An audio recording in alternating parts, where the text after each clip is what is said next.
In life, we often find ourselves searching for happiness in external things, success, wealth, and material possessions. But what if true happiness is not found outside of us, but within? This story takes you on a journey of self-discovery, showing that the key to a fulfilling life lies in understanding our own hearts and living in the present moment. Let's dive into the life-changing lessons from the teachings of Buddha, which can help you find peace, contentment, and joy. Chapter 1. The Search for Meaning. Everyone, at some point in life, wonders about the deeper meaning of existence. We chase after dreams and goals, thinking that happiness is something to be achieved or acquired. For some, it's the dream job or a perfect relationship. For others, it's financial success or owning luxurious possessions. But the reality is, no matter how much we achieve or accumulate, happiness often feels just out of reach. In this fast-paced world, where we're constantly looking ahead to the next milestone or acquisition, it's easy to forget what truly matters. We may become so engrossed in achieving more that we overlook the true essence of life itself. In this story, we meet a man who is on a quest to find the meaning of life and true happiness. Chapter 2. The Journey Begins.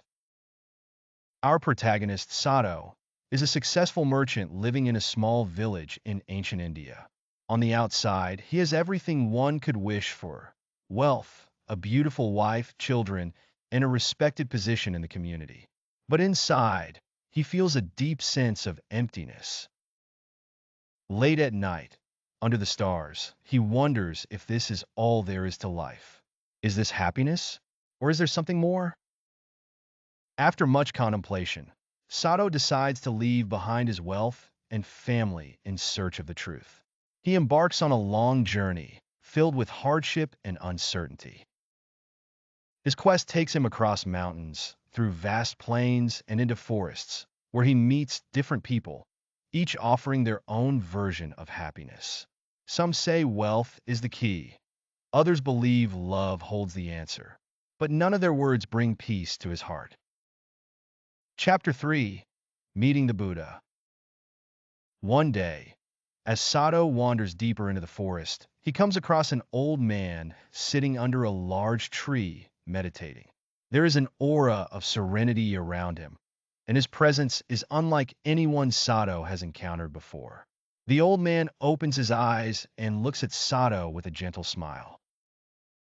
"Welcome, young one," the old man says in a deep, comforting voice. "You've traveled far. What is it that you seek?" Sato, humbled by the man's presence, kneels before him. "I seek the truth," he says.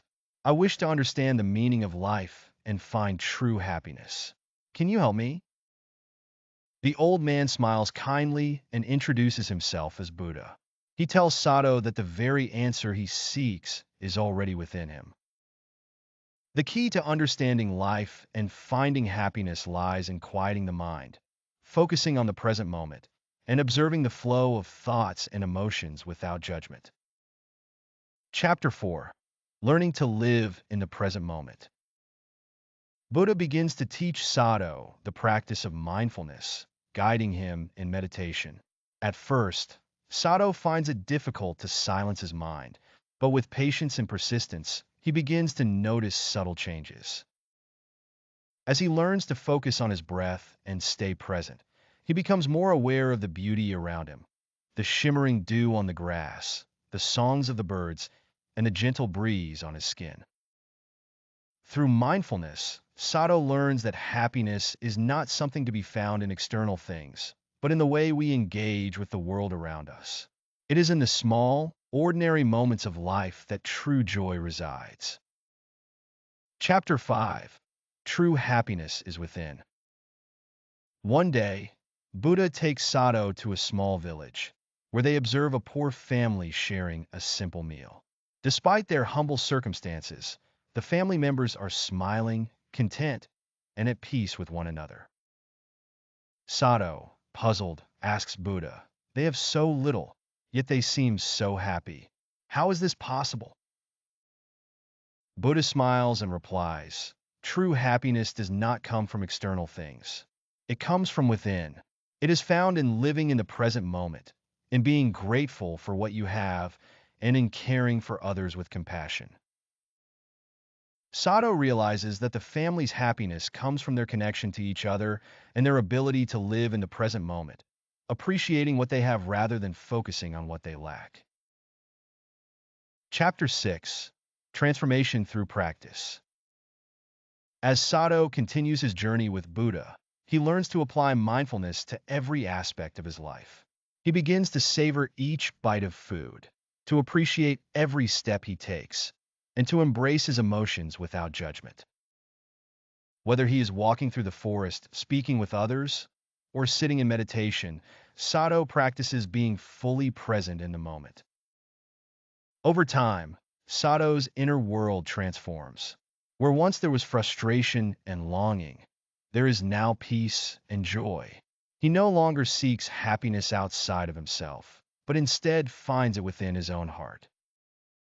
Sato's transformation is noticed by everyone around him, from fellow travelers to villagers. His calmness, kindness, and compassion inspire others to reflect on their own lives and seek the same peace. Chapter 7: The Lesson of Compassion. One day, as Sato and Buddha walk through a storm, Sato finds himself frustrated by the harsh weather. But instead of reacting with anger, he takes a deep breath, feeling the rain on his skin and the thunder in the air. He sees the storm not as an obstacle, but as part of the natural cycle of life. Sato understands that everything, including the storm, has a purpose. Through this experience, Sato learns the importance of compassion, not only for others, but for himself. He learns to accept all experiences, both pleasant and unpleasant, as part of the human journey. By embracing each moment with an open heart, we can find peace in any circumstance. Chapter 8: Returning Home with New Eyes. After years of learning from Buddha, Sato returns to his village. His appearance has changed. No longer is he the restless, dissatisfied man he once was. Now he is calm, compassionate, and full of life. He approaches his family, his friends, and his work with a renewed sense of gratitude and mindfulness. Sato shares his lessons with his wife and children, teaching them the importance of living in the present and appreciating the small joys of life. Slowly, the entire village begins to adopt the practice of mindfulness, and a wave of peace and harmony spreads throughout the community. Chapter 9: The Universal Truth. Sato's transformation is a reflection of a universal truth. True happiness is not something that can be acquired, but something that can be discovered within. It is in the simple act of being present, of living each moment fully, and of connecting with others with love and compassion. As Sato grows older, he continues to teach others the lessons he has learned. His teachings spread far and wide, helping countless individuals find peace and happiness in their own lives. Through his example, others begin to understand that the path to true happiness is not about chasing after external achievements, but about awakening to the beauty and peace within. Conclusion: the story of Sato and Buddha is a reminder that happiness is not something to be found in the future, nor is it something that can be bought or achieved. It is something that arises when we live fully in the present moment, when we embrace each experience with an open heart, and when we practice compassion towards ourselves and others. As you go through your own life, remember that the key to happiness lies within you. Start today by focusing on the present, embracing each moment, and nurturing your connections with others.